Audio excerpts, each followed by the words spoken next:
Hello, all you wonderful people, and welcome back to another episode of Let's Talk About Myths, baby. Here we are today with an episode conversation with Dr. Antone Minard from the University of British Columbia. He was a professor of mine. I've taken a Latin class with him, and then last semester I took a class on the Gauls and the Gaulish language. It was delightful, so very confusing, and I'm trying to think of smart things to say about it, but all I really remember is being so terribly confused the whole time, but also in the most delightful of way because I got to learn so much and to realize what gaps I had in my education, what gaps there was in traditional academia for these kinds of topics and how little we talk about it. The approach to Celtic and Gallic studies especially in antiquity, is extremely different than what it is for classical research. And I don't know. It was just very fascinating to me, and I was really excited the whole class, and I wanted to bring a bit of that to you guys, the wonderful confusion and excitement that we can have from stepping into a new territory. And step into a new territory we did. We talked about language. We talked about words and sounds, and we talked about transmission of culture and of ideas, and how can we approach a people who didn't leave us the same exact evidence as we are used to from antiquity. So with that, I'll let you guys get on with it. It was a fun conversation, and hope you enjoy.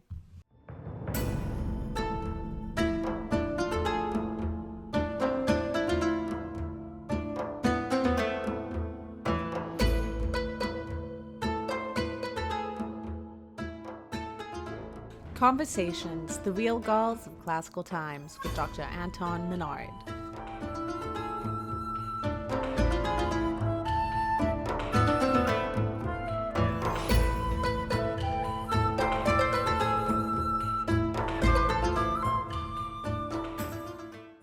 But I'm curious, like, so I guess maybe you can start with the background, Michaela. This was sort of your idea because Yeah, you're her professor. Yes, maybe take it away, Michaela. sure. So I took a class with a Dr. Menard last semester on the Gauls and the Gaulish language, and it was a class where I feel like by the end of it, I was like, I'm still confused, um, which I kind of adored too, because I think I kind of one of my things like that I love about studying modern antiquity is sort of like the almost like you can't say anything for certain about it all, and I like that because it leaves things open that we can still explore. But I had an idea of who the Gauls were going into the class, and after like the first week, I was like, "Oh, I'm wrong," like, or it's very simplified. My idea of them was just sort of being these like, um, I've been translating a lot of Herodotus lately, so Barbaros is still in my head, but like barbarian or like these foreign, this other group from sort of the like my brain kind of just went mid to southern France region, what is modern day France now. But look in the class, it was like, oh, like all of France, and then even going into England and everything. And I was like, oh yes, Boudica, of course, that makes sense. And yeah, I think that's kind of where my impression of the Gauls started, was just sort of like Vercingetorix, Boudica, all these things. And so I don't know, maybe a great place to start was like, who were the Gauls? Like, yeah, absolute base level. Can you like? Yeah. Because here's the thing too. Now, even just you saying that, because now I'm already into it. But you know, I realize all I would think of it as just they're one of sort of the many kind of counters to Rome, during their Mhm. long tenure of like being terrible on the world stage. And I think I'm feeling a little connected to the modern moment. No, but like there's this ah um that's kind of all I think of, is just them as this kind of other to Rome. But so is that kind of what you're Well, that's getting how at? the Romans thought of them. Yeah, exactly. So is that kind Yeah. of the issue that you were kind of talking about? We'll get into the immediate question, absolutely. But like before we started recording, Michaela, you mentioned the propaganda. So now I just want to clarify, like, is it that a lot of what we know about the Gauls is through the eyes of the Romans? Is that the main issue, or similar? Yes, I feel like And I'm sorry, that I'm was asking whoever can answer, I guess. yes, yeah. That was like my impression, I think, because I think just sort of like Caesar's De Bello Gallica, and then like which I like had translated a bit last year of and then like sort of like the statuary images, you know, of like the bleeding Gaul or the injured Gaul or whatever, and I'm like that's kind of like all my touch point for the Gauls were. But they were a And whole people outside of Roman propaganda? yeah, and not even a whole one people. Yeah, so okay, so what is the region maybe and the kind of timeline of the Gauls? So, like, before even getting into regions and timelines, I'll just say this all came about, this whole course that Michaela's talking about came about Mm. because our department at UBC changed its name a few years ago to Ancient Mediterranean and Near Eastern Studies. And I've been teaching there for a long time, here and there, putting in my hand where it's needed. And my specialty is actually Celtic studies, which you can't really do in Western Canada because there just isn't a place to do that. And I said, you know who's an ancient Mediterranean people? The Gauls. And everyone more or less said, yeah, okay, we know that, but so what? Not, Mm. not perhaps quite so disrespectfully, but the thing is, people do classics degrees and spend great careers doing wonderful things, reading about the Gauls without ever actually thinking of anything from the Gauls' perspective. And Mm. in terms of location, where they were, it's absolutely enormous because, yes, all of France, yes, chunks into Switzerland, Germany, the Low Countries. Um, Boudica was mentioned earlier. The people in Britain are probably not Gauls, but they're certainly very closely related. And unfortunately, what we really have is lots of tribal names here and there. And how do you tell when one people with a very, very similar language, very, very similar material culture, very, very similar relationship with Rome, how do you tell if they're Gauls or Britons? Well, unless they actually say it themselves, you can't really always. But then the Gauls actually go quite far. So we've got these little people, Galatians, that people mostly know from the Bible. There's a book written to them saying, you should be more Christian or whatever. But those people were Gauls, speaking a language that we only have about 140 words of that one, but those words show us that it pretty clearly is Gaulish, or at least Gaulish as it went forward through time. So we have these people, and as from when they are, well, when does anybody start? But certainly they're around for the entire history of Rome, just up there to the north. They eventually invade Italy and take over some of what had been Etruscan territory. And you've got, again, all these very, very Celtic tribal names like the Senones in northern Italy. And they're just there. Some of them, of course, incorporated into Rome and become Roman citizens. And so that brings up fun questions of, well, are you a Gaul or are you a Roman? Most famous example of that is probably Virgil. So P. Vergilius Maro, that seems to be a Gaulish name, but there are some people who would rather like it not to be, who make linguistic arguments against it. And frankly, there's not really enough data to come down firmly on either side. But one of the arguments is, why does this guy write the most Roman epic ever?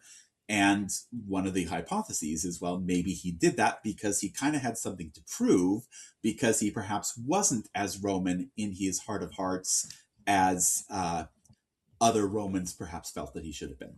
So it's this vast, vast territory, and we don't know when Gaulish stopped, but again, seems to have limped along through the traditional fall of the Roman Empire in the 5th century. So there were Gaulish-speaking Gauls within the Roman Empire, but also near the Roman Empire for its entire history. And in terms of material culture, when people dig things up, they seem to be doing lots of really, really complicated things, artwork that is absolutely amazing, trade networks that are very, very far flung.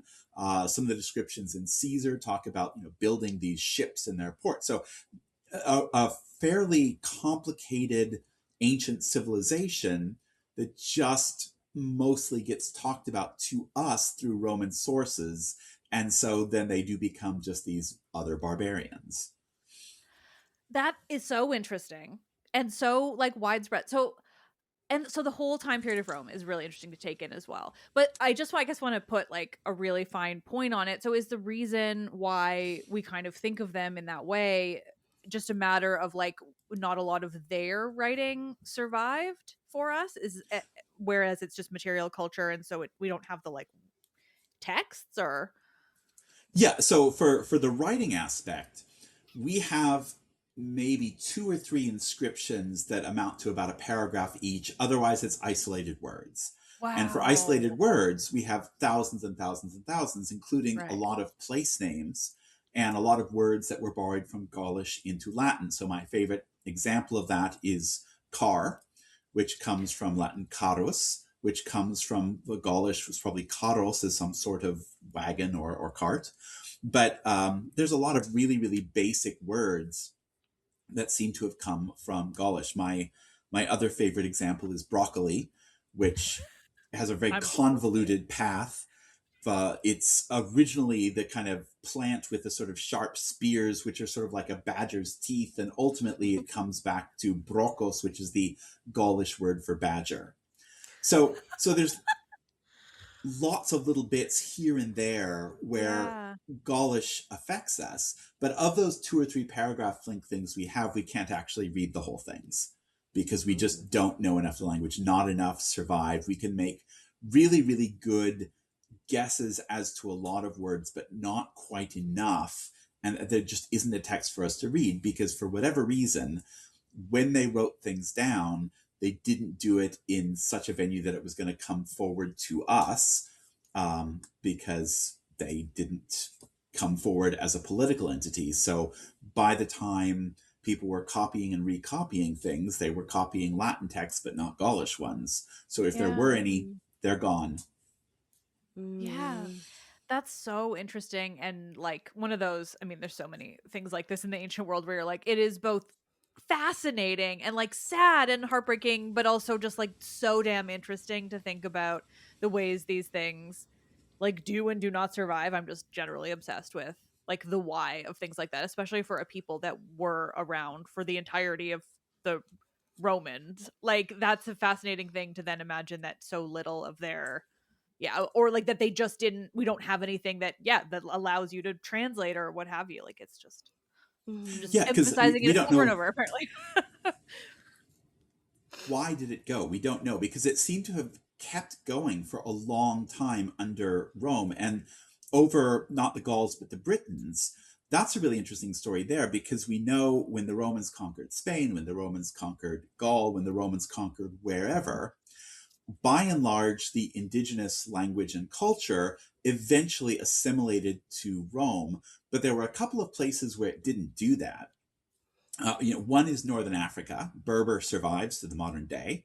So even though all of Northern Africa was Latin speaking, at least on the west side of it, the Proto-Berber language survived to become the modern language. And some of that may have been because there were reserves to the south outside of Roman territory. We're not really sure. But the same thing happened on the island of Britain, where people obviously spoke Latin. We have really, really good evidence that the Latin that was spoken on the island of Britain kept going. And medieval British Latin, it's not just that medieval people went and learned Latin somewhere, but that there was a tradition of doing Latin in what is now England, what is now southern Scotland, what is now Wales, for the entire time. But the Brittonic language also survived to become modern Welsh, Cornish, and Breton at the same time. So hundreds of years of must have been bilingualism. And then Latin Yeah. ceases as a spoken language, but it clearly persists in reading and writing throughout the Middle Ages. And then, eventually in the modern period, we start reading the Roman sources and redoing the grammars and getting rid of those weird little local words. But both traditions are continuous for hundreds of years. So why did that happen in Britain, but not in Gaul, when clearly it started to happen in Gaul? There were hundreds of years where it was bilingual, and we just don't know. Or maybe the historians know. I'm not a historian. I mean, fair. No, that's really interesting. And I'm realizing like I have an English degree. I feel like I should know like a vague amount of that kind of linguistic history, but I don't remember any of it. But it's that's just generally fascinating. And I Well, mean, sorry, go ahead. I should say, if you have an English degree, people who study the history of English really, really, really try not to talk about other things that are going on the island and people who are not English, because it's kind of awkward. There's a tradition of presenting the English language and culture as the inheritors of Rome. So the narrative sort of Rome left, we're here, we are the children of Rome, let's go on and do our modern states on the model of Rome. But in point of fact, the English were not on the island when all of this was going on, and they came in to fill a power vacuum, did some conquering, maybe a little oppressing here and there. It was medieval times, things happened. The But English? but there's some awkwardness there in saying that our language and culture really made a huge effort to displace people who were the genuine continuance of at least Roman colonization. And so very often that's sort of skipped over a little bit in the curriculum. Yeah. Yeah, that's really interesting. Well, and like I did a double major a long time ago now, but like it was English lit and classics, and so it was very often that I had these kinds of crossovers, but they were always like the ways that early English writers or Middle English were writing about like Greek, classical, Roman, Latin, all these things. Like, but there's still that huge disconnect from the native languages of that area, which I just didn't even think about. I've been thinking a lot. I've been watching a lot of BBC, this show called Escape to the Country, which is the most comforting thing in the world, and it goes to like all over England and Wales and Scotland and We Northern watch that Ireland. all the time. Do you? Amazing. Well, I've been thinking about all of these languages and like all of this stuff so much because I just have had that show on repeat. And so now I'm thinking all about, okay, like, right, Cornish and Welsh I'm so interested in. And that's just We actually fascinating. we watch it a lot because we go visit my mom on a Sunday, and my husband is from Wales, and so often these shows are people looking at houses in Wales, so it's kind of something to watch that we can sort of all relate to. But very, very often they'll take this couple who's relocating from a London suburb, and they're buying this gorgeous house in the country, and we watch it and we go, everybody in that village is going to speak Welsh. They are so going to regret this purchase because they're not thinking about that. They're thinking about the house. They're not thinking about what is it going to be like to live here. And they're just sort of assuming that it will be their sort of village experience without realizing that there is a cultural change. And I think, we look at the ancient world and there's going to be some of that as well. You can see that the Roman network was really good at moving people, moving goods. There's a common language that they have, but there's still going to be a distinctive local culture. And I think one of the things that interests me about the Gauls is we've got Caesar's writing, and Caesar, everybody knows he has an agenda. He's using rhetorical devices to do his thing. But at the same time, we've spent 2,000 years training ourselves to admire Caesar and model ourselves after Caesar. And so it's really hard to read him critically and think that he might be lying to us because we kind of like him. And, he's clearly very good at what he does. But at the same time, he's not always telling us the truth. And for whatever reason, I'm not going to speculate as to his psychology, but I think if you look at the Gauls from a Gaulish perspective, you see quite a different story because, think, okay, we're fighting against Caesar because someone needs to fight against Caesar so Caesar can be covered in glory. You don't think, well, actually, did they really want to be conquered by Rome? Why would you? And historically, the narrative is just, oh, well, things are better. Rome is more civilized. But that just doesn't seem to be true. They seem to have been fairly parallel in terms of their level of civilization, whatever that means, material culture, complexity. I don't know enough about the archaeological side of things to say, oh, yes, Rome was a more built up city or what have you. But I really don't think that makes the measure of civilization anyway. It's just that you need a reasonably complicated culture doing its own thing, and that you clearly had. Yeah. Well, and I do know enough about Roman history to say that they were good enough at propaganda that we can assume that that's what this is, because that's so true. Yeah. I mean, it's better under Rome just screams of propaganda. Yeah, and I also think there's something to say about like Rome, the city herself, versus periphery Roman towns, where like you know small little local villages that are like Latin Roman in culture, they're not going to function the same way as Rome does, and that it's like so who's to say the same thing isn't happening in Gaul without that much, obviously with Rome we have a much more obvious city that has been around for a bit and still is around and built up. But to say that the complexity that existed within Rome just because they built monuments, didn't also exist with the Gauls. They just didn't build, a giant amphitheater or Yeah, well, that's true of or all the ancient cultures, right? Like, just yeah, because you didn't build a big stone thing that lasts a 3,000 city years doesn't hall. mean that Yeah. that you're any less, interesting at your height or at any time. Hmm. But But and we I have sometimes ideas. think our the unity of Rome that we see looking back is a creation of the post-Roman early medieval period where the church Mm. really needs to promote this narrative of look, there is one thing and we're it. And so then you project that backwards into the past. And of course, every single ancient text we have, either it's an inscription that's been dug up in a field somewhere, or it's a medieval copy of an ancient text. And this is something I go around my classicist colleagues all the time and say, you're a medievalist, admit it, because we really don't talk about the fact that our texts aren't actually the words as Caesar spoke them in the first century, but a much later copy of a copy of a copy that we think is pretty close based on a lack of evidence to the contrary. Yeah. Hmm. I think about that all the time and I never know enough to like, really dive too much deeper. But I'm fascinated by that and just the disconnect between when these things would have been written as compared to the actual thing that survives today. Like it's just who knows what they might have done in between. And I think the Romans are to blame for a lot. So I think we can assume we can assume. Okay, speaking of the Romans slash the Gauls, I guess, as a result.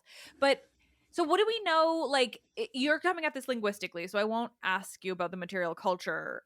But when it comes to just, I guess, the language or the people, like what are we able to glean outside of the Roman, if anything, that you know of? Okay, so it's a nice simple question I can answer in three I words know. or less. No. So my degree is actually folklore and mythology, Oh, but my amazing. training within that is as a Celticist. And Celticist is sort of like a classicist, except instead of Greek and Roman cultures as your focus with Greek and Latin as your languages, our main languages where the bulk of the evidence is Old Irish and Middle Welsh. So the same sort of training. The trouble is there's a lot less stuff written in Old Irish and Middle Welsh, and so we make a lot more use of the comparative method of saying, well, there's this, how can we fill out the gaps? And where we can use archaeology and material culture, something that's nice that you can point to and say, look, this is totally a thing. No interpretation involved. It's totally a thing. But a lot of times we have to reach farther afield and compare. That works really, really well for languages. It works a little bit less well for narrative and cultural ideas. And of course, there's sometimes a huge time gap. So the Irish material is earlier than the Welsh, but much, much later than the Gaulish material. One of the neat things is that we do find stuff that is ridiculously parallel that shouldn't be. So Mm. there's a medieval Welsh text called Cilwch a Golwen, which is a lovely story that's more or less a folk tale with extra that was written down for presumably literary purposes in the late medieval period. But it's got some characters. One of those characters is Mabon, and Mabon's mother is someone called Modron. And linguistically speaking, those are exactly the same names as Maponos, a Gaulish god, and Matrona, a Gaulish goddess. Matrona is the name that comes forward into modern French as Marne, as in the Marne River. And Mm. Maponos is pretty easily analyzable as well. So matrona is the word for mother, like Latin mater, with this augmentive suffix often used for God. So matrona, I like to translate her as big mama, but great mother is more normal. Or epona, which is the divine mare, as in horse. And then maponos is just the masculine form of that, and that's the divine son. So this is someone whose name is literally the divine son, son of the divine mother, involved in these supernatural adventures. It's really hard to look at that and say there's no relationship to pre-Christian mythology.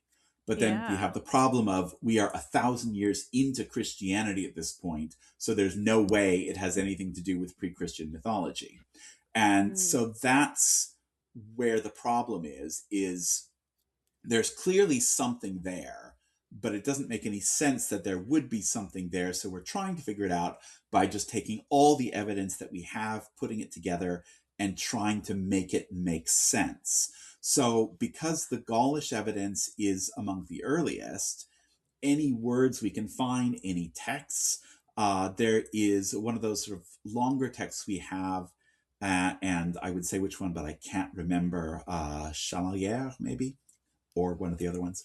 You're good. But it's got a phrase in it, and it uses the word, I think it's bana something brichtum, and that's translated as the spells of women. And in fact, we find a similar phrase in Irish, where we've got women's spells with cognate words. And so that's possibly a coincidence, because why wouldn't women be doing spells? Somebody's got to do them. But also possibly a direct connection. So whenever we see something that's a little bit more complicated than mere coincidence, it gets investigated. So we can see that some of the magical practices found in Gaul are documented in these texts. We can see lots of god names, divine names, some of which have later reflections in medieval literature. The medieval literature is set in the past, and so it portrays the world of a warrior aristocracy, which is clearly not documenting the exact reality of sort of medieval society. Medieval Ireland and such aren't really feudal, but they're sort of somewhere between the warrior aristocracy and feudal society, if that makes sense. So it was in the 1950s or 60s, Kenneth Jackson called the medieval material a window onto the Iron Age. And now we think, okay, actually it's a really dirty window with a couple of panes missing and some boards over it. But nevertheless, it seems that you can look at the different Celtic cultures and find some commonality. So that's one way we look into the past. Obviously, the inscriptions, trying to just collect all these words and see what we can see what we can say about them. We do that. Archaeology is really great. And between looking at the words and the images and later stories, we're hoping to see something about the culture. And, surprise, doesn't seem actually super different from Greece or Rome. If you look at what Greece is like and what Rome is like, they've got some commonalities, a polytheistic system, there's dedicated priests, they have rituals, they do things, and there's some differences, what the rituals are for, who does them, how many gods there are, which ones are central. And more or less the Gaulish stuff fits right in with that as far as we could tell, which you would expect. Mm-hmm.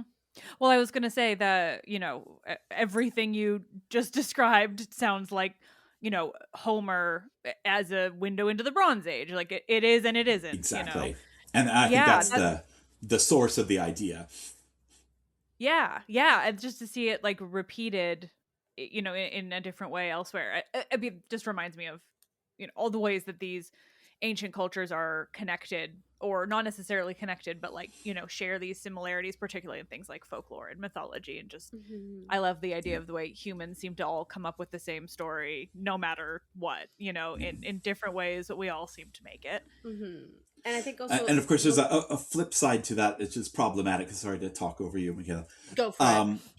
Which is to say that a lot of the people doing this studying are studying the Celtic cultures from the perspective of England or France. And so they're seeing them as peripheral and especially anchored in the past and especially magical and especially all of these other standard colonialist tropes.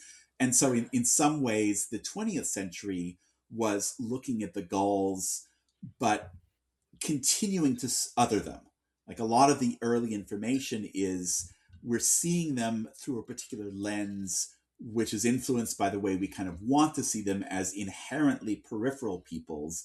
And what's starting to happen now very, very slowly is to say, well, wait a minute, what if they weren't peripheral? What if we thought that they were just them? And it's surprising how recent that perspective really is. Mm-hmm.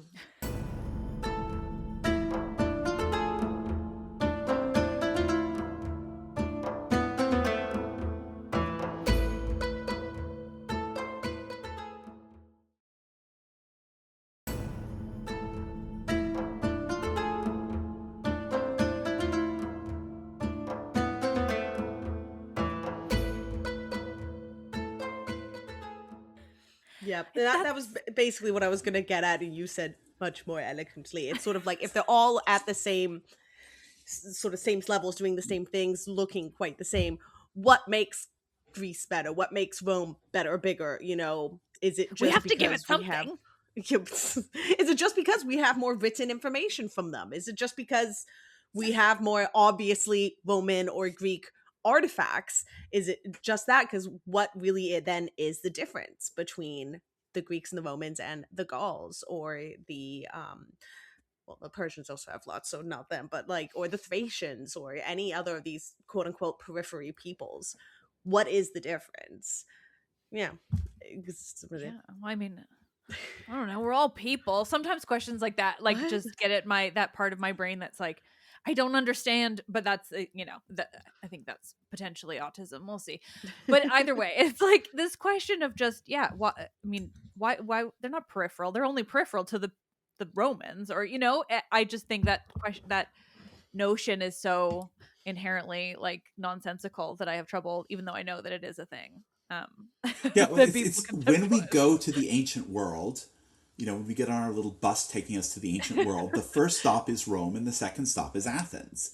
And so, from our perspective, everything else is peripheral because that's where we Yeah. start. And I think it is because of the writing. I don't think it is as much because of the artifacts. I mean, it is true that you can wander around Roman Europe and Roman North Africa and Roman Levantine coast, I suppose, Asia, and see these big artifacts everywhere. And so that does kind of give you that larger presence, this monumental nature, but there's stone circles and there's all sorts of other monumental bits everywhere. But it is the narrative and the fact that we keep coming back to the narrative and build a whole culture around this narrative that makes them so central for us. And it's really hard to get out of that. Yeah. Like I'm fascinated by the Gauls, but sometimes you just want to spend a little bit of time in the world that isn't quite so incomplete. Yeah, I can imagine. I mean, what I love about my job is that I get to bounce around to whatever topic I like, or have other people come and explain these things to me, where I'm like, I know only how to research ancient Greece, and beyond that, I'd like others to come to me. But, I can't imagine. I mean, it annoys me enough that we have like any missing plays, but objectively speaking, we have so much from the Greek world compared to elsewhere that it's like, yeah, I feel like no complaints here, I guess is what I'm saying. But it's just I mean, obviously I'm glad that we have so much Greek, but it is just something. Now I'm just going to say it again, but I just wish we had more of elsewhere. I just want to know all of the things. Yeah.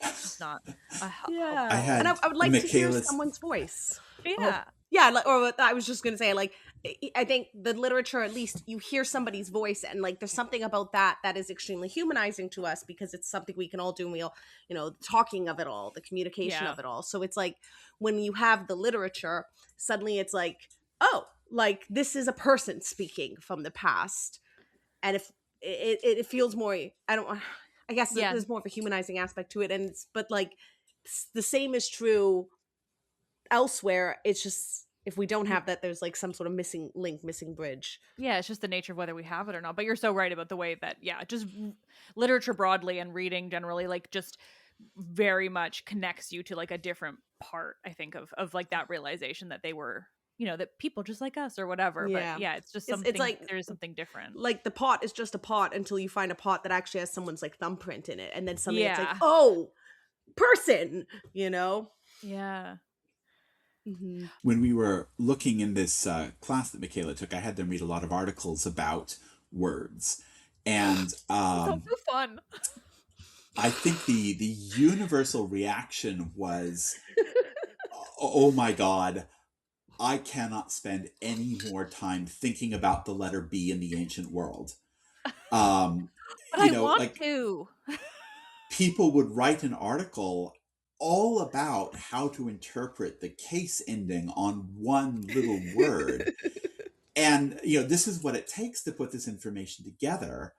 But I think the reaction from the students as a whole was more or less, look, here's my number. Why don't you call me when this project gets a little further? Because right now, I am not interested. Is that fair? Yeah, I think also I think it's fascinating. I was yeah, but yeah. still. I think it's interesting because it's like the approach to Celtic studies or the approach to Gauls is such a different approach to the Greco-Roman world because of the availability of evidence, right? Like us who are more steeped in classics, and that's where our grounding is. There are certain things that are more available to us that they were like, oh, that's why we're more comfortable with it, versus the Gaulish stuff or the Celtic stuff. It's suddenly like, oh, a lot of this is language, and I don't understand the linguistic words, then I'm confused. And like not necessarily, at least from my point, like why it's important, but I was like, I don't understand this fancy linguistics word, and I'm gonna Google it and think about it, and also go, I still don't understand. But it's like, for me, I think that was so like caught me off guard in a way that was also kind of refreshing, and that it was like, oh, it really emphasized what is needed to approach different sort of peoples, like this is the evidence we have, so you can't approach it from a classics standpoint, or like from just, purely literature or archaeological standpoint, because that's just not there in the same way. But the working backward from, yeah, is this making sense? It is, because this is the problem, is we've got to work with what we've got, and it isn't as humanizing and it isn't as fun. So when Caesar provides a lovely narratives about Gauls building a giant wicker man, stuffing it with human beings and setting it on fire, that's a narrative, and that's great, and that's something to work with. And if that's the only story you've got about the Gauls, then, well, wouldn't it be fun to take that? And if you've got somebody else telling a story about cutting mistletoe with a golden sickle in the middle of the night at the dark of the moon for a ritual, that's great. And like when we were talking about these things in the class, I think the first reaction was, a golden sickle? You can't cut anything with a golden sickle. But people really do just accept Aphrodite. that. Sorry. But you've got these great stories, and okay, I think we secretly know that these are exaggerated for purposes of othering the other, but they're still great stories, and so we kind of want not to think too hard about them, because we don't want to discard these stories. Yeah. I mean, I think that's not to, I don't even know, but I've been working on a children's retelling of the Odyssey for the last like 6 months, so that's kind of all that lives in my brain.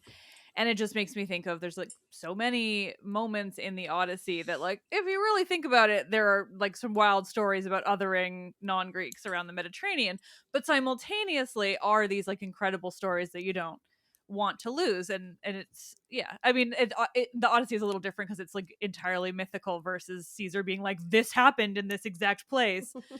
But it's just all I live in is Greek myth, so it makes me think of it. But it's still like, well, it's a problem I've been trying to find for when I teach Greek and Roman mythology. I've been trying to find a novel for people to read. And there's a lot of really, really popular novels that are really, really well written that are set in those worlds, and every single damn one of them historicizes things and says, Yeah. you know, kind of, Yes. what if these myths were about real people doing real things in the real world? And I keep reading these things and going, well, what if they were about mythical people doing mythical things in a mythical world? Wouldn't that make a better story? And it seems like we really, really, really want the past to be rationalized. And Yeah. it's like, have you met people? They're not No. rational. That's not how we do things. So, you know, going back to the Gaulish human sacrifice, the conclusion I came to after reading Caesar, reading various other sources, comparing is, I don't know whether they did or didn't make a giant wicker being and set it on fire, but I absolutely know that people like to set things on fire. So I'm willing to believe Fair. that. I don't know whether they sacrificed human beings or not. I know why the Romans wanted them to, because then that's a way of saying we're Romans, we're better than that. But on the other hand, there is some archaeological evidence. I'm inclined to believe that maybe they did sacrifice people, at least sometimes. Mm. But did they sacrifice people by burning them alive in giant wicker structures? I don't think so. I think they probably sacrificed them some other normal religious way, and they probably, you know, set shit on fire because that's fun. And that was probably also religious, at least at times, because it certainly is an important ritual, seasonal ritual, and later customs.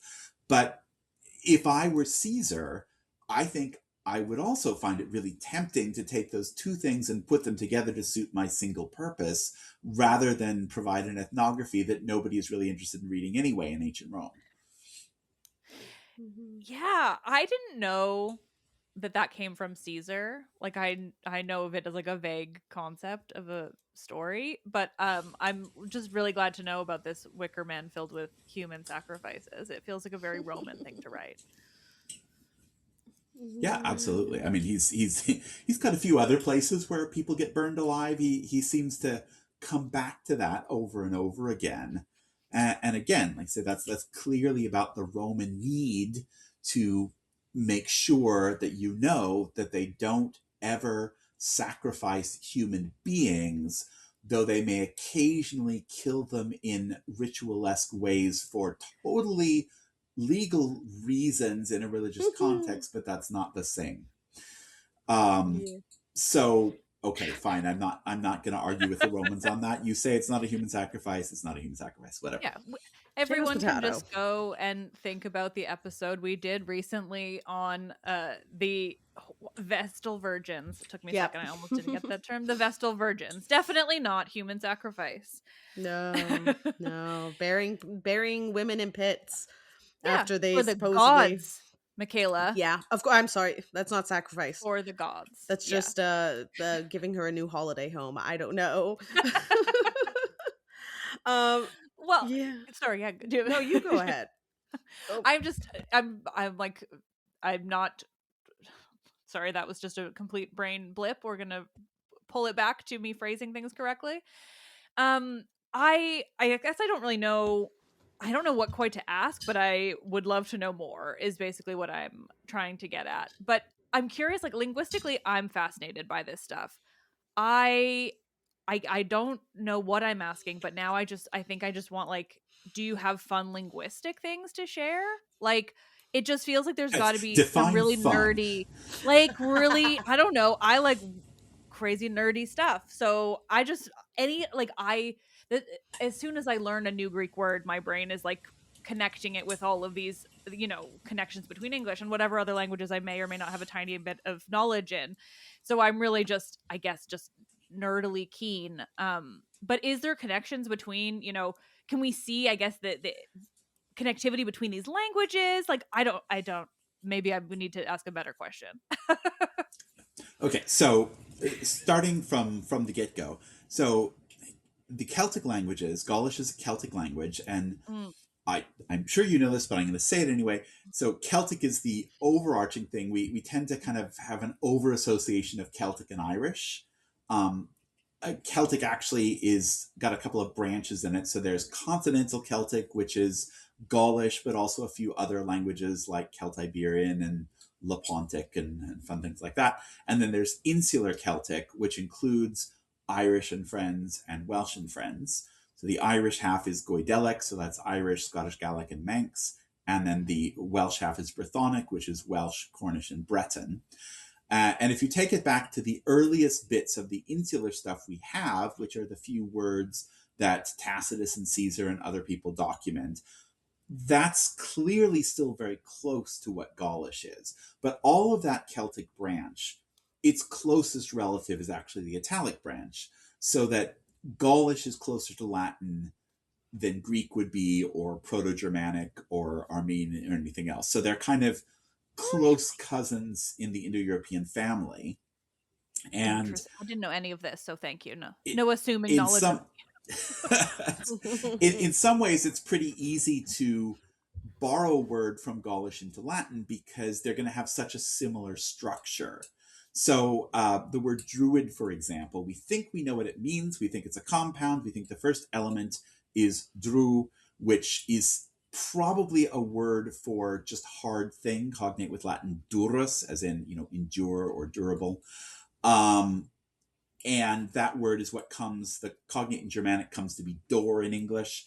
And then in the Celtic languages, it develops a more specific association of oak. So the Welsh word for oak trees is deru, daire in Irish as in Derry, the place name, and Derry girls, and various other things. So that's the dru part is probably something like tree, but possibly specifically oak tree. And then the wid is it's like English wit. It means know or knowledge or some sort of thing with a no root. So tree knower. Again, if we go fast forward over into the medieval Irish stuff, we can see that one of the things they were super big into was the role of the poet. Again, I think Homer, I think Hesiod, absolutely the same sort of thing. The poet's really, really important. Important texts are produced poetically, which is to say that they've got meter, and there's a specific form that if you're well trained and have been doing this your whole career, you can come up with a fake genealogy on the fly. But if you are not a trained poet, it's harder to do. So it's a little bit of kind of control of information, let's say, or a little bit of way of reserving the power of who controls the information. But the medieval Irish seem to use the trees as a mnemonic device. So you've got a list of trees in order, and so you've got your ash story, your beech story, your cedar story, or something like that. Those, by the way, are the tree streets in San Diego, which come in alphabetical order. I can't remember the actual Irish order. And we have other things that see stories as branches. So in Wales, you've got the Mabinogion, which has 4 branches, which seem to be 4 stories that are loosely, if at all, related, but understood as branches of a single, tree, macro story, something. So this idea of plant lore as a kind of mnemonic device, palace of memory sort of thing for holding lore, that seems to be a thing. And that's consistent with what we think we know about the Druids. The Druid word itself also survives. So in Irish, we've got the word dri. In Old English, we have the word borrowed from Brythonic, which is dry, D-R-Y. And then in Welsh, the tradition, the word comes to mean the bird, the wren, for some reason, but it is the same word. So we've got this word surviving. In Irish, it stops meaning druid, whatever druid means, and starts to mean wizard, particularly bad wizard in the stories going up against St. Patrick or whoever. But that whatever a druid is, it seems to be someone who was quite specifically trained as a poet, and there was a long period of learning the stories and learning how to compose and learning poetic meter, not dactylic hexameter, but it would have been something equally complex. And if you look at medieval Irish and Welsh poetry, it's so gloriously complex.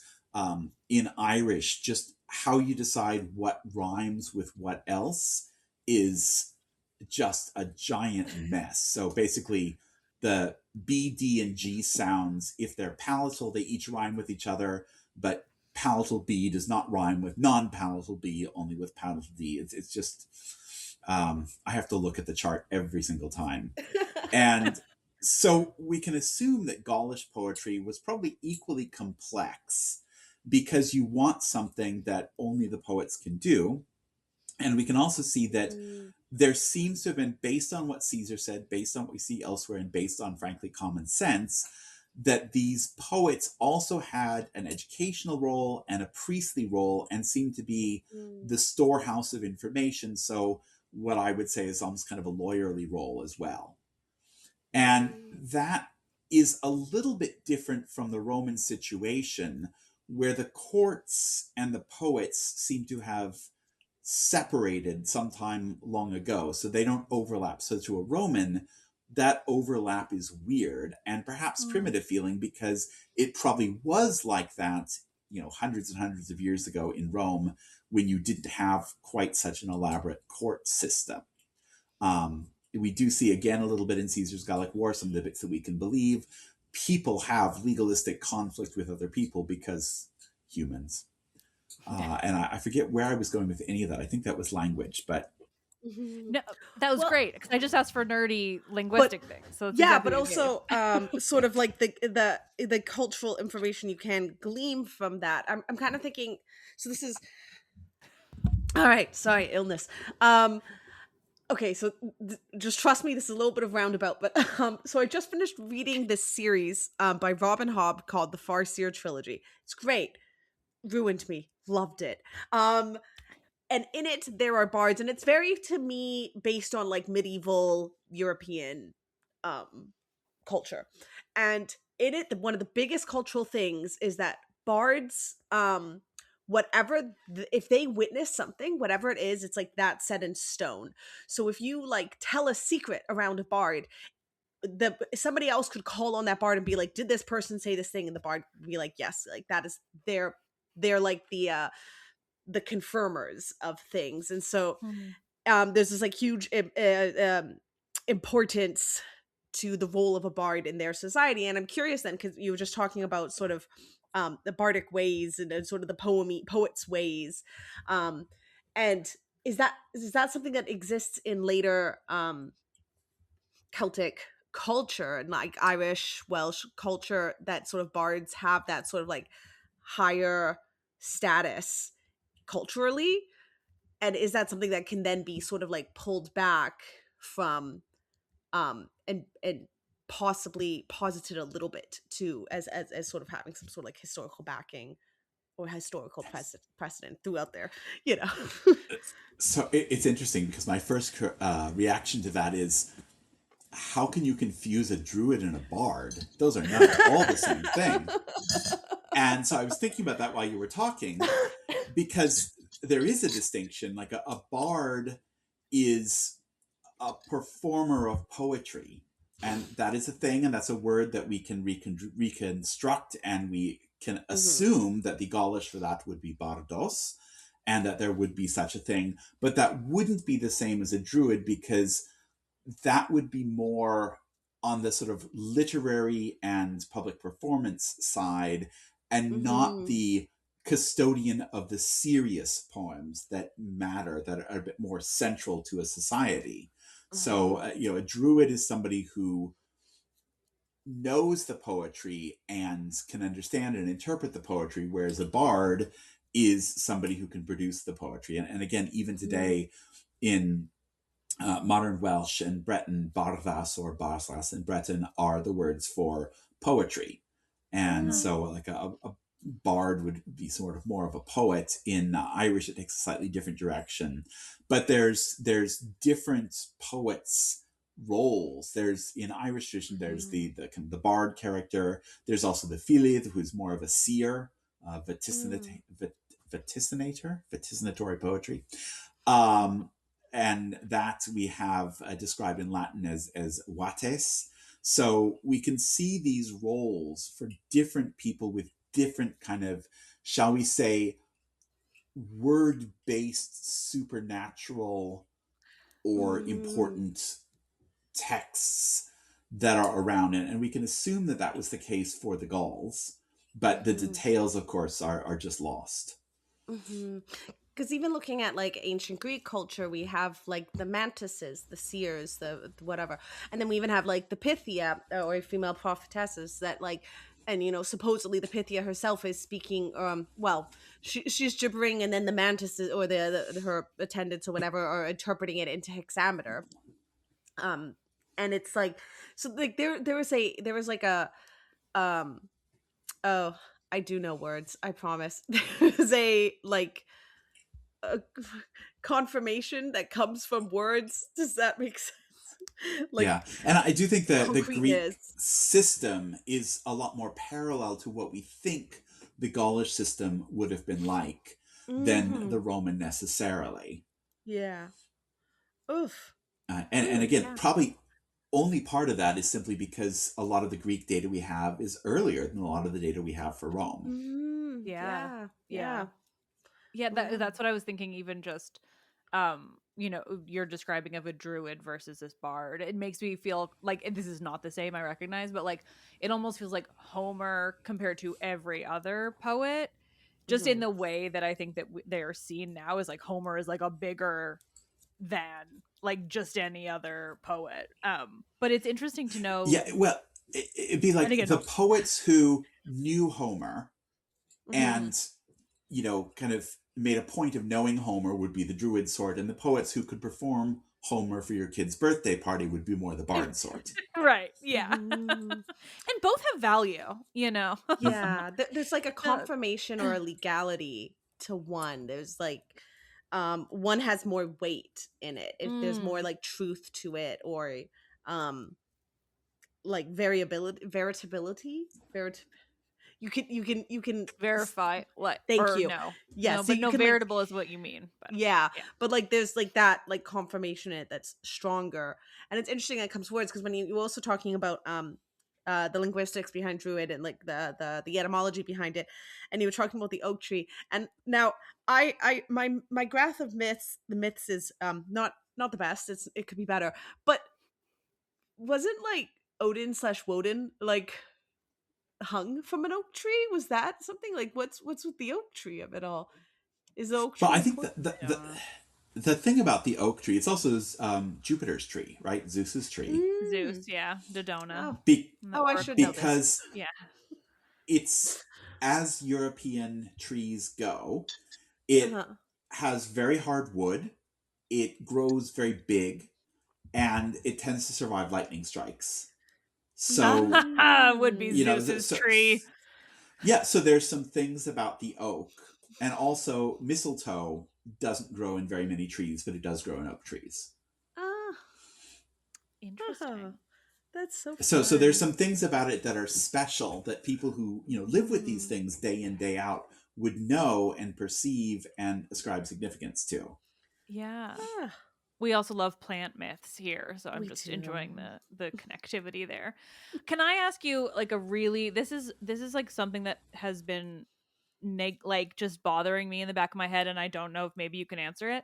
This is really selfish right now.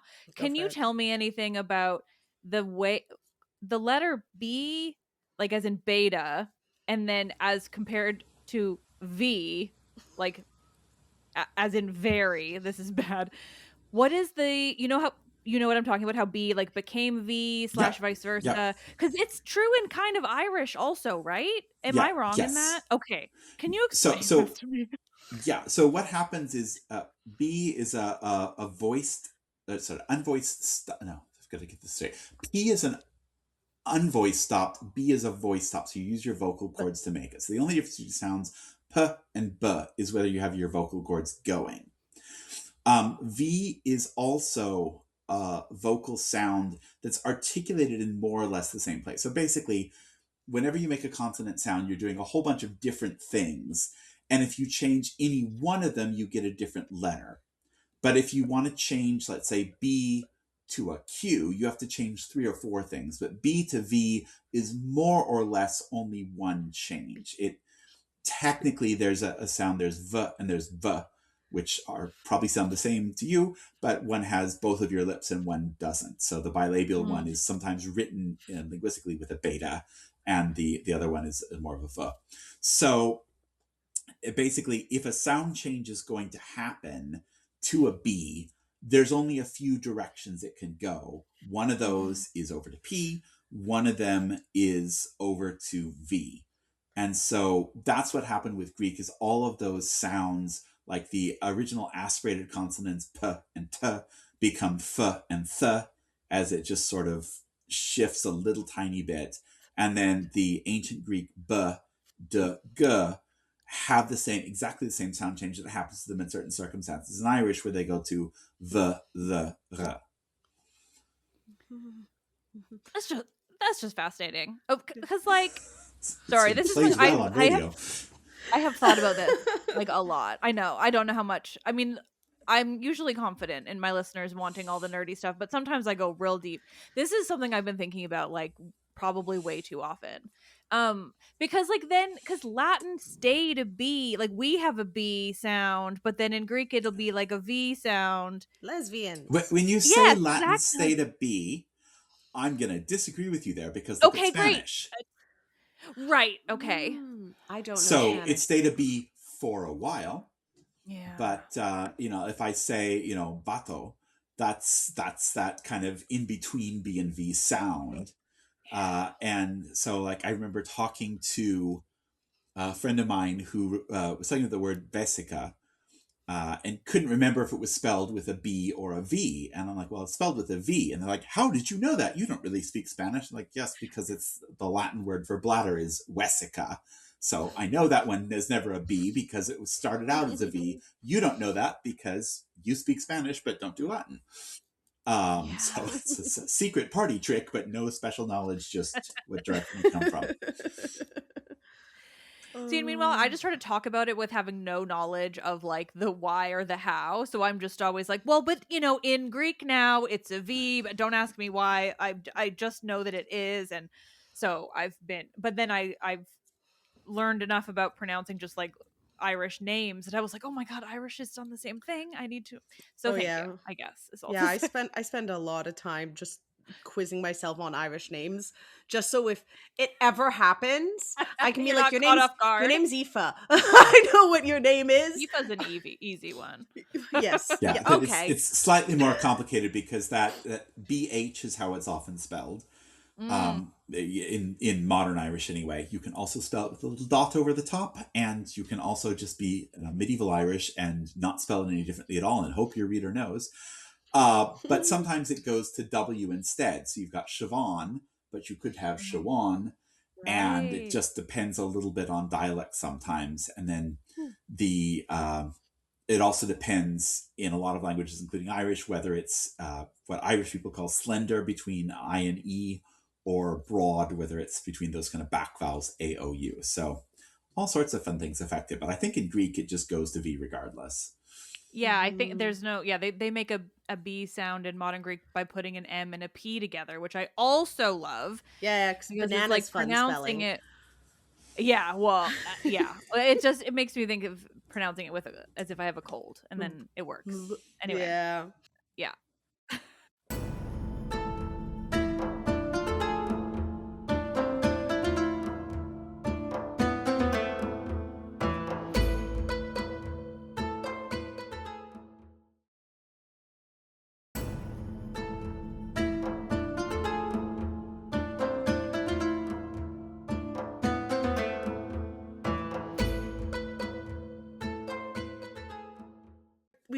We mentioned this earlier, but like the place names of it all, I think is interesting from like a standpoint, because like we can see where the Gauls were so easily with names of places and how that has stayed. And then you also talking about I think kind of like on this as well, Virgil and his name, the Gallicness of the Gaulishness of it.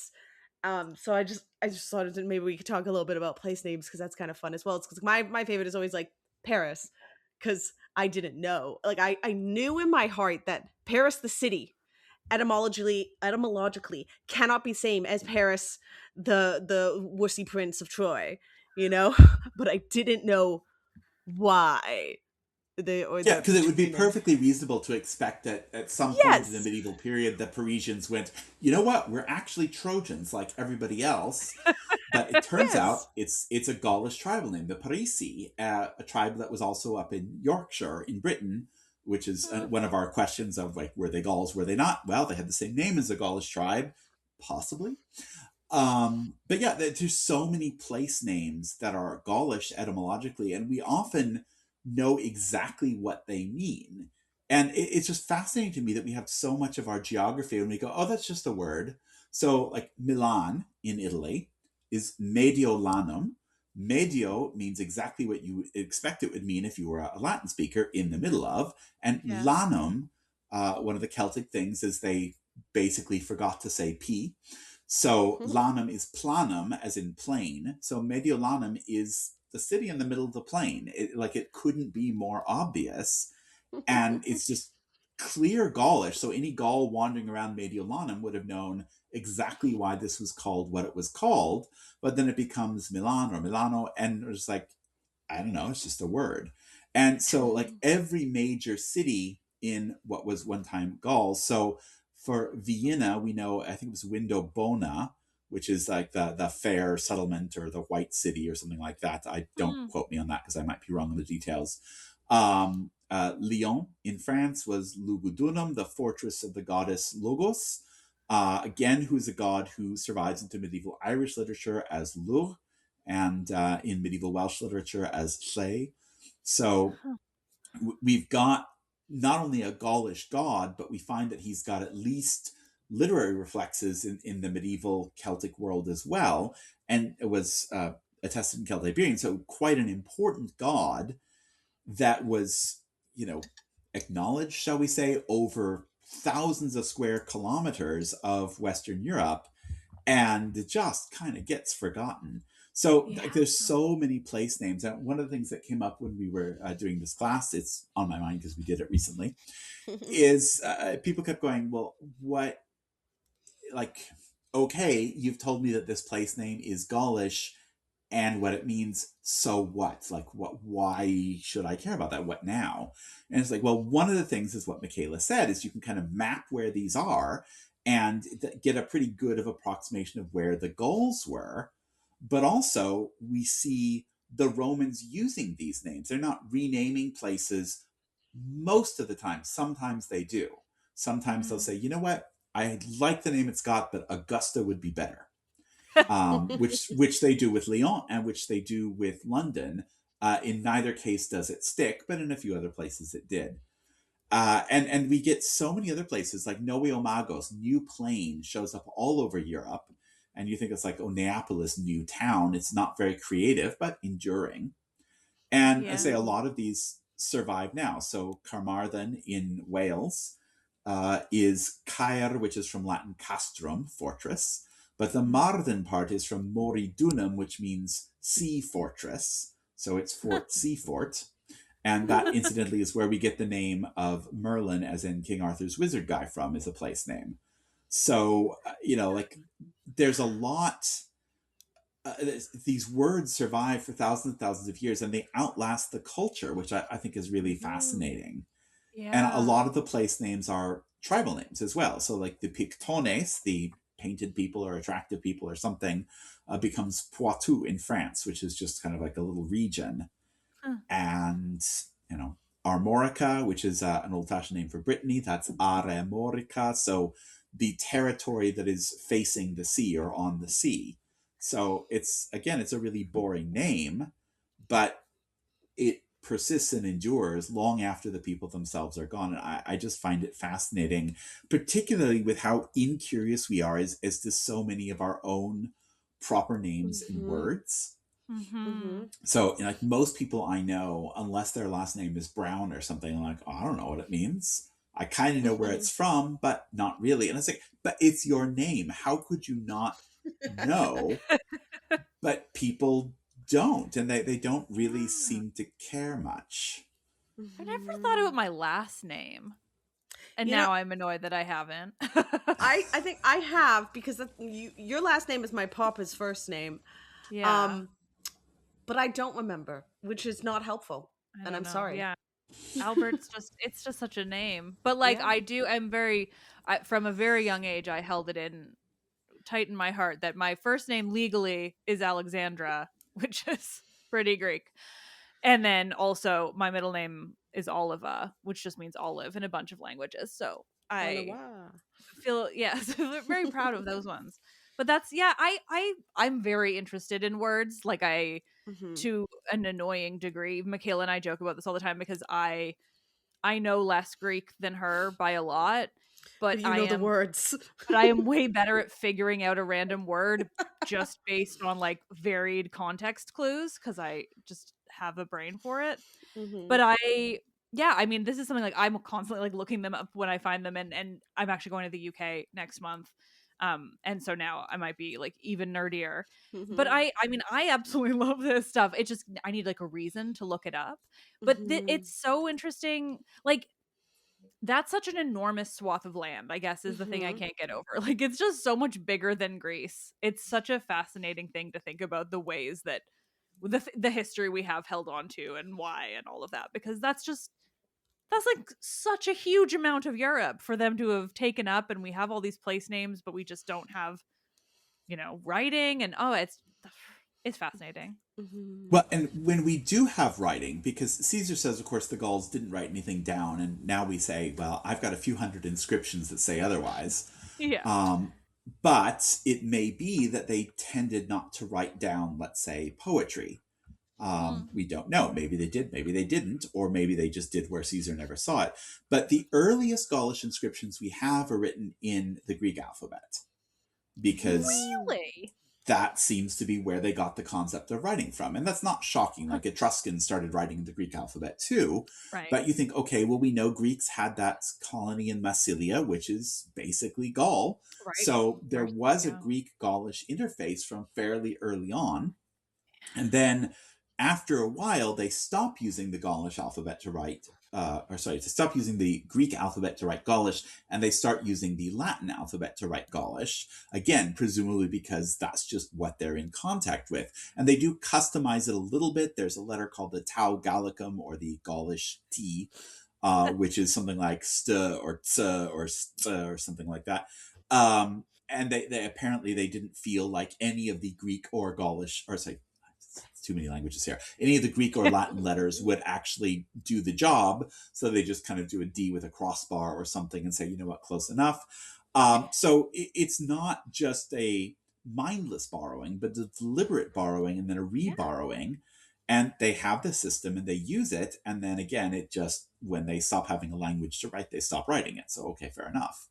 Yeah. But why would they switch from one to another? I mean, it's not like Romans wouldn't have recognized the Greek alphabet and gone, oh, okay, this is the thing. They would have known what to do with that.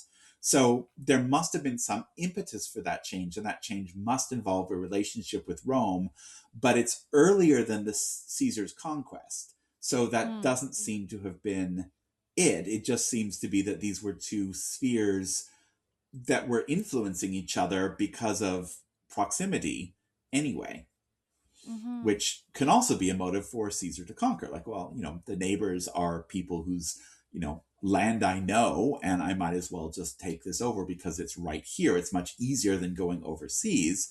But it also presupposes a deeper historical relationship that we never really think much about. We sort of imagine it just on first approach to the material. It was like, oh, Caesar decided to conquer Gaul and then things happen. But no, actually, Mm. why was Caesar even aware of Gaul? How was he aware of it? What did he know about it? And these are questions that people just tend not to think much about because we're not interested until he starts moving. That yeah. Yeah, now I'm just sorry, now you've led me to other nerdy questions. So, have I think I've just learned the answer to this then. But like so old Irish as you're saying and like middle Welsh or whatever, I mean whatever varied forms of Irish and Welsh, have they always give or take centuries, have they always used the Latin alphabet? No. Okay. For Welsh, as far as we can tell, the answer is yes. Really? Because that's the one I was most curious about. Yeah, Because they just so, look well, consonants. Romans seem to have brought writing to the island of Britain. Mm. Now, Irish is a little more complicated because one of the reasons Irish is spelled as stupidly as it is that the Irish learned to write from the Welsh, who learned to write from the Romans, but in between there had been some sound changes. So the letter values had shifted quite a lot in Welsh. So what had happened was, the example I was used, there's a Welsh word for all, which is pob, P-O-B. But in Brittonic, it would have been something like popos or whatever.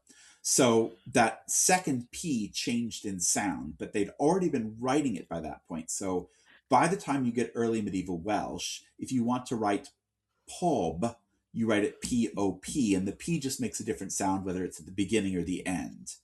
But if you have something starting with a B, like let's say Bob, you would just start that with a B. Why not? So there's two different ways to pronounce P, and there's two different ways to write B, one of which is a P. So that mess is what the Irish came across, and they're like, oh, cool. Okay, so this sound means one thing at the beginning and a quite different thing in the middle, which you could also do a different way if that were at the beginning.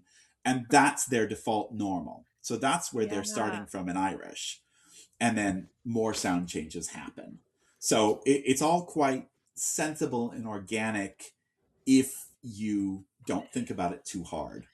So they've always had that kind of writing system. And then after a while, when someone realizes, hey, you know what, this part is ridiculous, they invent things like, let's put a dot over B when it means V and not put a dot over it when it doesn't. And then at least that's a little clearer. But the Irish also had something called Ogham writing, O-G-H-A-M, or O-G-A-M if you're going to use the old Irish spelling. And that appears to be specifically designed for carving on things because it's basically all straight lines. So if you want to carve things on rocks, curved letters are annoying. So they developed a kind of coded script where each letter is just a stick and a line through it. And they could carve that on kind of the edges of these stelae and pillar stones and things. And you could have a message which makes sense if you read it in the correct direction and no sense if you read it in the other direction, which is always great fun trying to interpret this. But the earliest writing we have is that for Irish because of these stone carvings, but we don't know whether they got this idea from Norse runes, which of course are still an adaptation of the Roman alphabet for similar purposes, whether it's independent invention or whether it's some older system that they'd come up with on their own that's separate. No idea. I'm learning a lot about the things connected to Rome in this conversation, far beyond the Gauls. So sometimes thank you. loosely connected to Rome. Sorry about that. No, not at all. I'm just like, I'm sorry. Wait, Norse runes are connected to Latin? You did not know that. But I do like to stay in Greece. Sorry, go ahead. Yeah, I was going to say, like, the Romans never got to Ireland. If I remember correctly, wasn't it something like they kind of like saw it from the distance and they were like, bunch of cannibals who eat their fathers live there or something? Or where does that come from? So that's sort of state-of-the-art knowledge as of 30 years ago. But now we've discovered enough Roman artifacts in Ireland that it's pretty clear that they were either there or trading heavily with it. Okay. But didn't seem to settle it and certainly didn't conquer it. But then, like, when you think about Roman Britain, everyone just kind of paints the map Roman up to a certain point in southern Scotland where they say, okay, nowhere beyond this.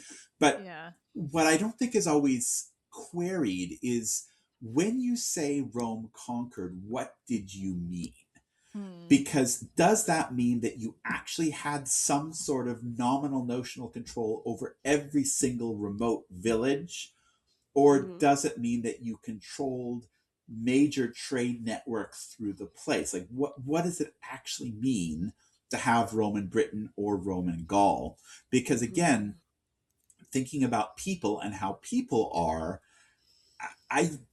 I just don't see the Romans as being able to control or wanting to control quite that much. That's not what they were interested in. They were interested in, shall we say, resource extraction. And Mm-hmm. Huh. so they're going to be able to establish their cities, their road networks. They're going to invest in an infrastructure.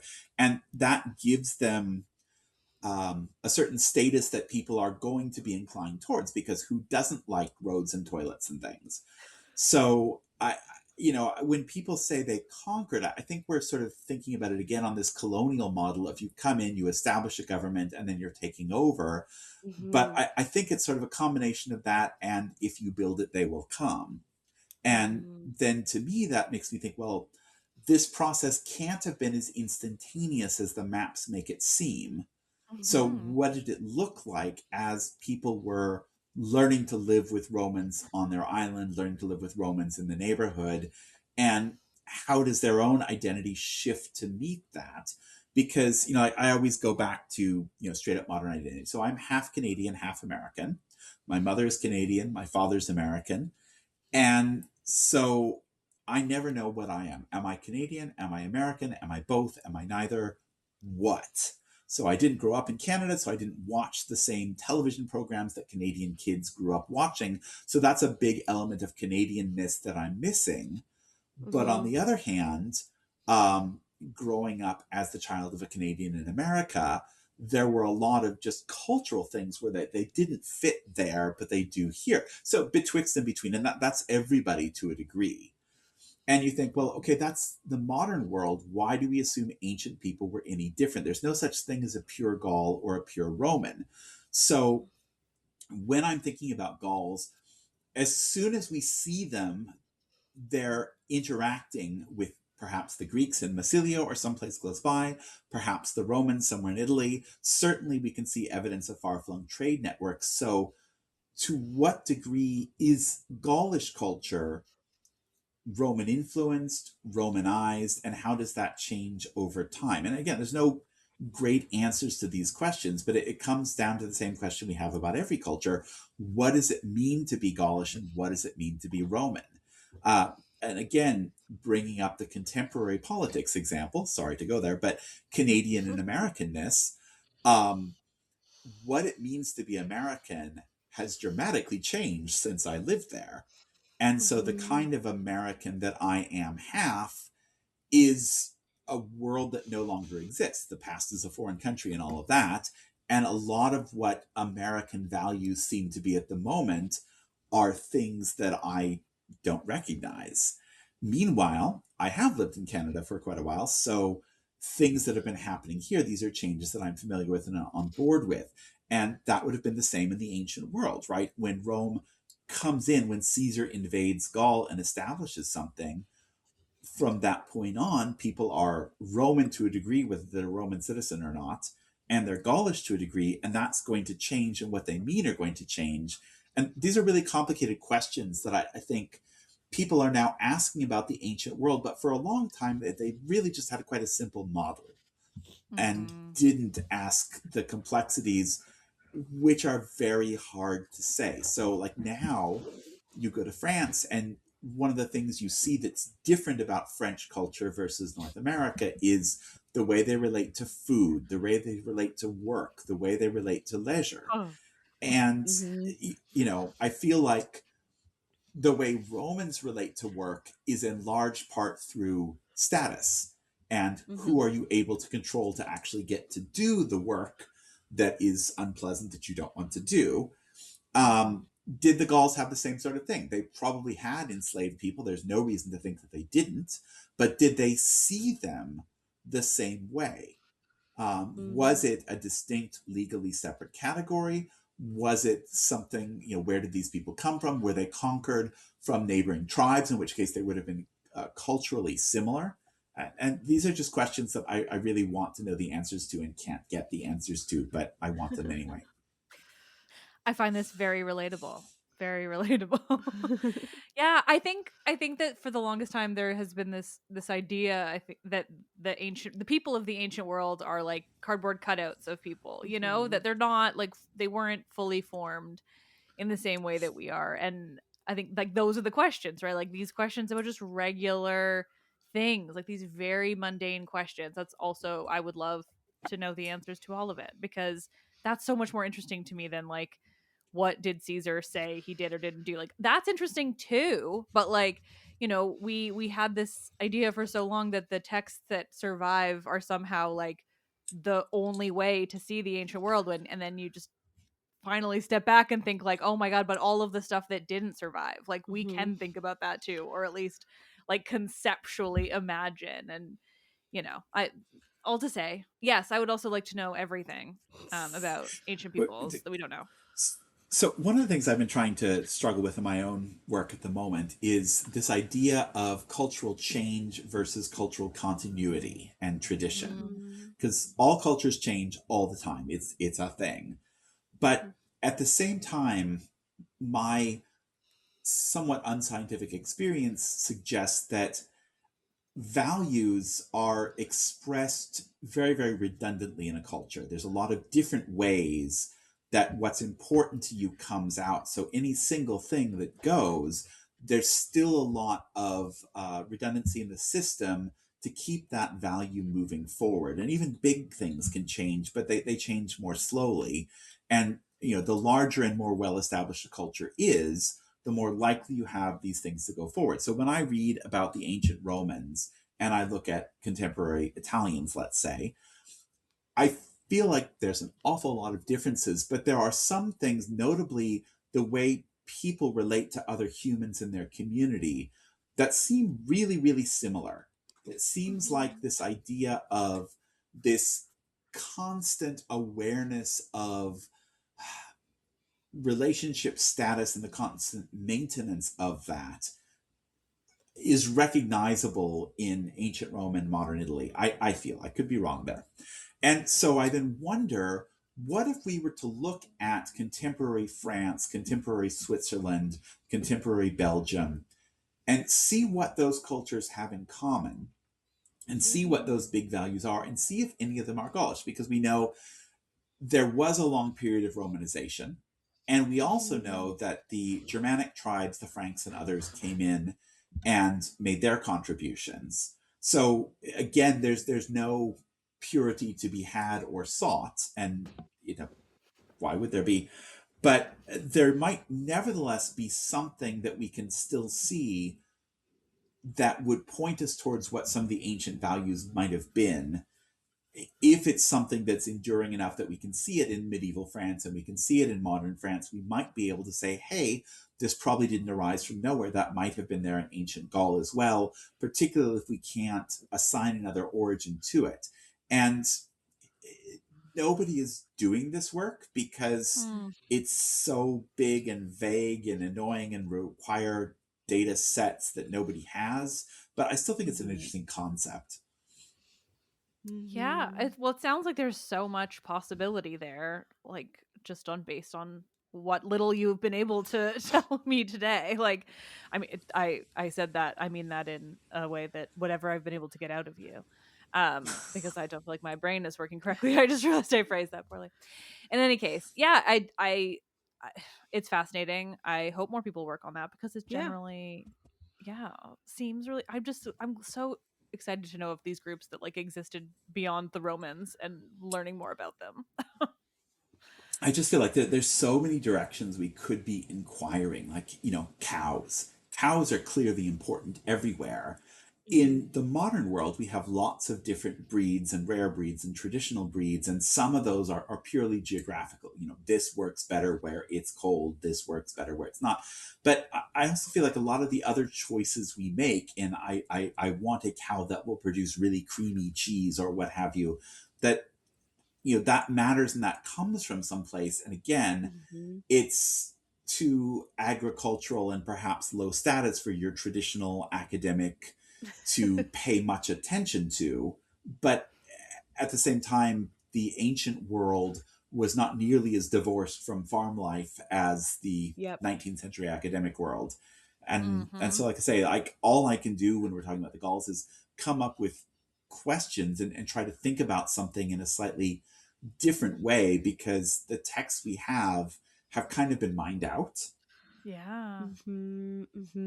Yeah, especially when it comes to sort of like, I guess, yeah, just bouncing off that, like food culture or socializing culture, and how that differs. Because like sometimes when I'm in Greece, I'm like, yeah, yeah, some things don't change. Yeah. But But again, like the relationship of women's place in the culture, women seem to have mhm, had relatively more personhood in ancient Gaul and in the medieval Celtic countries than they did in ancient Rome.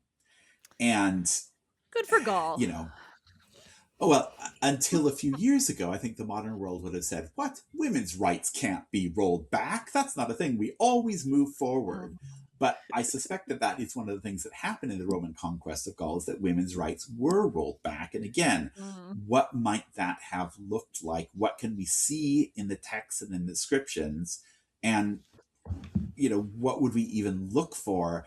And it's really surprising again how little scholarship is really looking for that. Yeah. mhm, Well, I mean, there's there's an awful lot about women's history that I think we're not looking at. But truly, we got to start truly. somewhere. Yeah, and I think it also speaks to the sort of like the difficulty when it comes to studying these periphery cultures because of what evidence is available to us, and sort of like one of the things I noticed was like the lack of funding for a lot of these things, especially at institutions that are not geographically in the region, right? Like it was hard to find information on things in English, for example.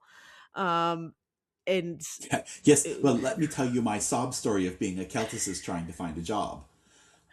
fair. My fields of specialty, Celtic studies and folklore, zero jobs in those fields in Western Canada. Maybe Mhm. 2 or 3 jobs in Eastern Canada have come available over the last 20 years. And these are just not fields that people are willing to fund. When I talk to students, like, would you be interested in a course on Celtic mythology? Would you be interested in a course on folklore? Oh my God, yes. They would be fascinated by this stuff, knowing that there is a scholarly approach to these fields, knowing that there's Mhm. information out there to be had. People want that. But those people are students. Um, Administrators think, but how would we fund this? This is not going to Mhm. make us money. We already have too many humanities departments. We don't need more.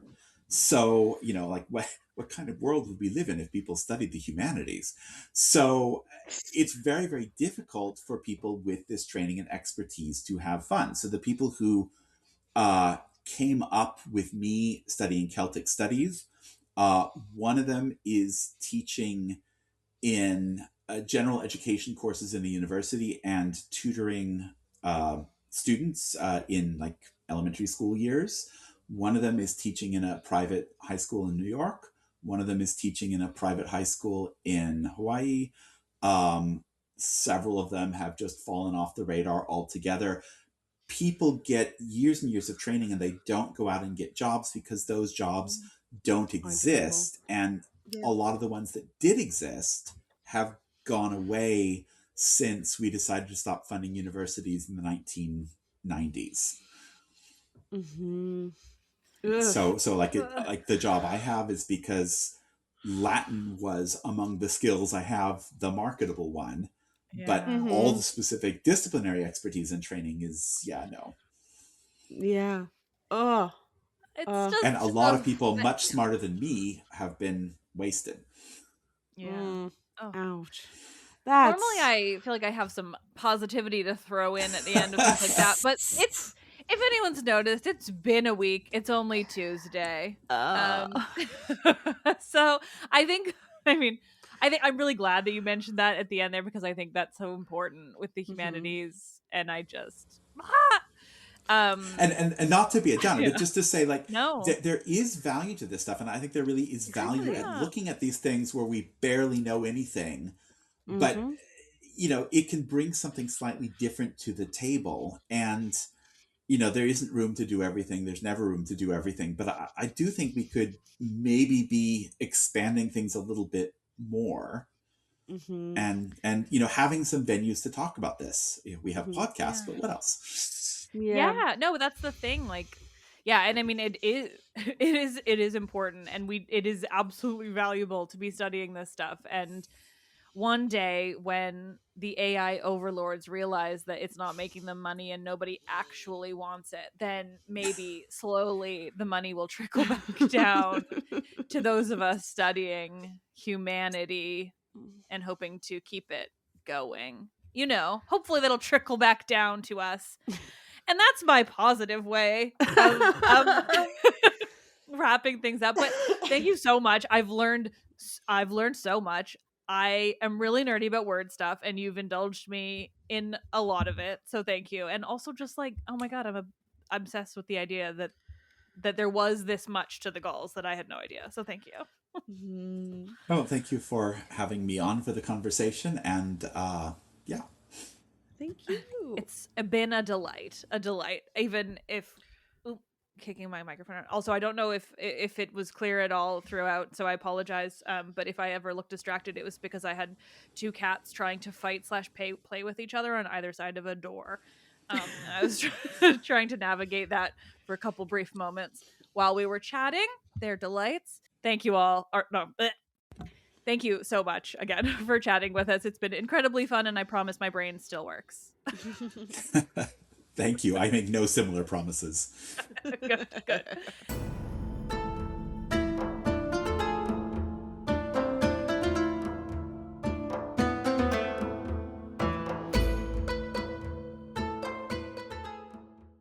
Let's Talk About Myths, Baby is written and produced by Liv Albert. Michaela Pangowish is the Hermes to all your Olympians, the producer. Tired, it's the middle of the night.